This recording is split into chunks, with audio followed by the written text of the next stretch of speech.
Halo semuanya, perkenalkan nama saya Nimade Gita Sarfikri Nirmala dengan NIM 22085610553 dari kelas B, di mana pada kesempatan kali ini saya akan membawakan mengenai teknologi jaringan yang akan saya bahas, yaitu mengenai Li-Fi.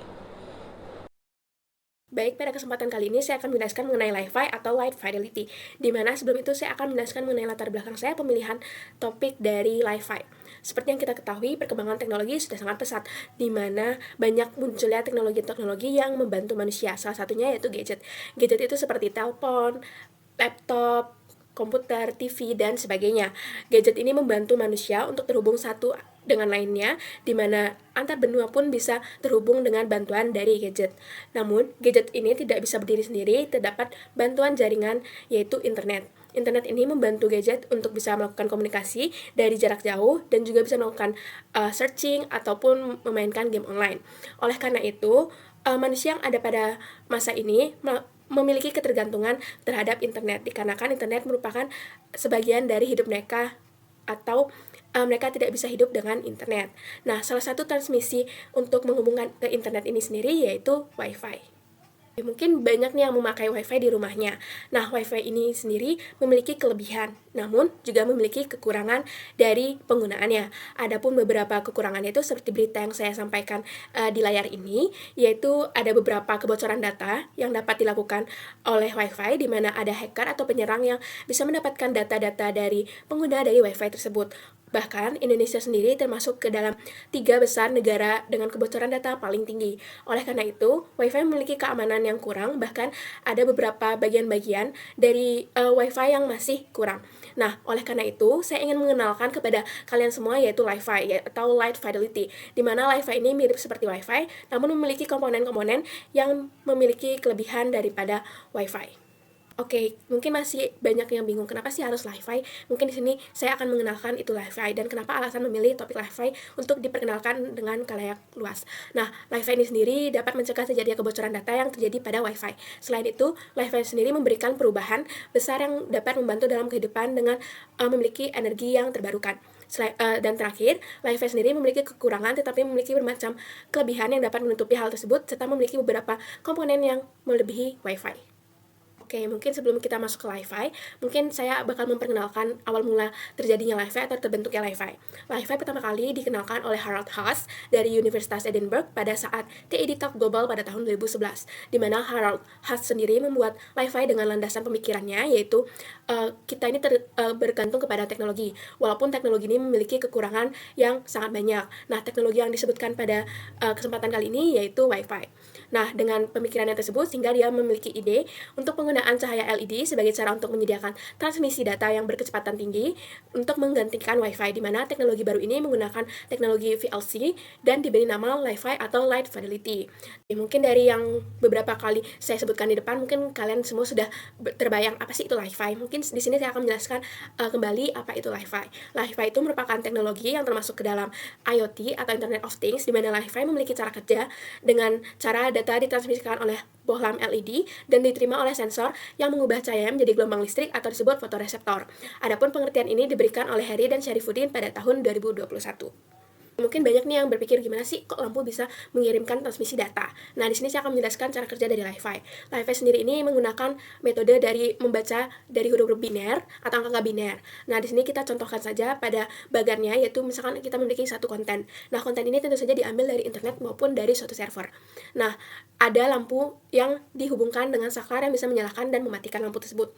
Nah, saat lampu itu dinyalakan, maka lampu LED ini meneruskan konten tersebut pada lampu-lampunya tersebut, dan ada fotodetektor yang menerima data tersebut dan mentransmisikannya atau memproseskan data tersebut sehingga diterima oleh komputer maupun handphone. Nah, biasanya itu bisa dengan bantuan kabel Ethernet.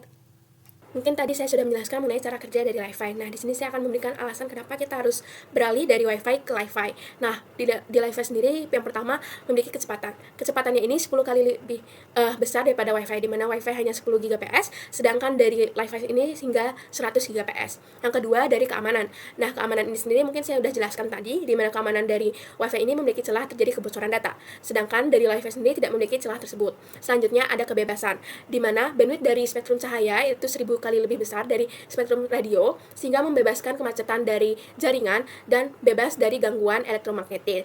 Yang selanjutnya efisiensi, di mana Li-Fi ini menggunakan LED untuk transmisi yang meminimalisirkan konsumsi energi secara keseluruhan daripada penggunaan Wi-Fi. Tadi ini saya terus nih menjelaskan kenapa keuntungan dari Li-Fi dan berubah dari Wi-Fi ke Li-Fi. Nah, karena di dunia ini tidak ada yang memiliki kesempurnaan, di sini saya akan menjelaskan kekurangan dari Li-Fi. Yang pertama itu saya tidak dapat menembus benda, sehingga Li-Fi dari ruangan satu tidak bisa digunakan di ruangan lainnya. Selanjutnya, bagaimana perangkat menerima mengirimkan kembali ke pemancar. Ini seperti misalkan kita menerima transmisi data tersebut, nah bagaimana cara data kita dari perangkat tersebut dikembalikan kembali ke Li-Fi. Selanjutnya, mahalnya biaya instalasi dikarenakan Li-Fi harus menggunakan sistem VLC. Dan yang terakhir, terdapat gangguan dari sumber cahaya eksternal seperti matahari, cahaya, bohlam standar, dan material buram yang dapat mengganggu transmisi data dari Li-Fi. Oke, selanjutnya mungkin saya akan menjelaskan pengaplikasian dari Li-Fi. Sebenarnya Li-Fi ini sendiri sudah banyak digunakan, namun di sini saya akan mencantumkan dua penggunaan dari Li-Fi. Yang pertama itu pada rumah sakit, di mana Li-Fi pernah digunakan dalam rumah sakit darurat pusat Perpignan pada tahun 2014 dengan mengkoneksikan perangkat untuk mencari riwayat pesan, di mana perangkat tersebut tidak terhubung ke Wi-Fi namun bisa menggunakan transmisi data dari cahaya yaitu Li-Fi. Selanjutnya yang kedua itu ada dari sekolah, di mana pada tahun 2017 juga pernah digunakan oleh salah satu sekolah di Jerman yaitu Hegel Gymnasium, yang dimana salah satu ruangan kelasnya menggunakan 5 lampu yang dapat mengirimkan sinyal nirkabel ke kotak meja kecil yang kemudian dikirimkan ke laptop melalui kabel Ethernet. Nah, lampu ini sendiri menggunakan aplikasi dari Li-Fi. Nah, karena Li-Fi buatan dari Harald Haas ini menarik di mata dunia, maka ada beberapa peneliti yang melakukan penelitian terhadap Li-Fi. Di sini saya mencantumkan dua penelitian, yaitu yang pertama dari penelitian Srilal Maravancheri Mana dan beberapa temannya pada tahun 2020, di mana pada sebuah rumah sakit di mana penelitian dilakukan pada ruang operasi bedah syaraf menggunakan Li-Fi dan menghasilkan bahwa alat memberikan throughput yang sangat besar daripada penggunaan Wi-Fi. Yang kedua itu ada penelitian dari Endah Kurniawati dan Agung Yoke Basuki pada tahun 2021 mengenai prototipe alat transmisi data menggunakan gelombang cahaya yang berbasis Arduino. Nah, di mana dari pengujian komunikasi yang dilakukan ini, pengiriman data yang menggunakan keypad dari sistem transistor diproses hingga ke sistem receiver menampilkan data membutuhkan waktu yang sangat cepat, yaitu kurang dari 1 detik. Ini membuktikan bahwa transmisi dari sebuah cahaya itu lebih cepat.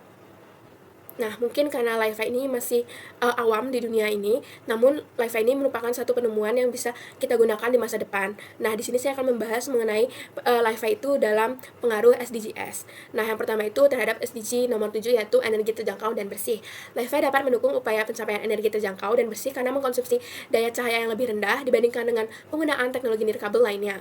Penggunaan Li-Fi sendiri dapat membantu mengurangi konsumsi dari energi global. Nah, selanjutnya ada dari SDG 9 yaitu industri, inovasi, dan infrastruktur, di mana Li-Fi dapat mendukung solusi inovatif dan infrastruktur dari komunikasi. Teknologi ini dapat membantu memperluas jaringan komunikasi, terutama di daerah-daerah yang sulit terjangkau. Nah, yang terakhir ini mungkin dari SDG 11, yaitu kota yang berkelanjutan, di mana penerapan Li-Fi dalam infrastruktur kota dapat mendukung pembangunan kota yang berkelanjutan dengan menyediakan solusi komunikasi yang efisien dan ramah lingkungan. Baik, mungkin dari data-data yang telah saya sampaikan sebelumnya ini, saya mendapatkan referensi dari beberapa jurnal seperti yang telah tertera di layar. Nah, mungkin kalau kalian semua masih penasaran dengan Li-Fi, dapat dicari pada jurnal tersebut dan membaca artikel-artikel yang ada mengenai Li-Fi. Baik, sekian saja yang dapat saya sampaikan. Mohon maaf pada saat penyampaian bila saya ada kesalahan kata, baik disengaja maupun tidak disengaja, serta masih kurangnya pemahaman saya mengenai materi Li-Fi. Akhir kata, saya ucapkan terima kasih.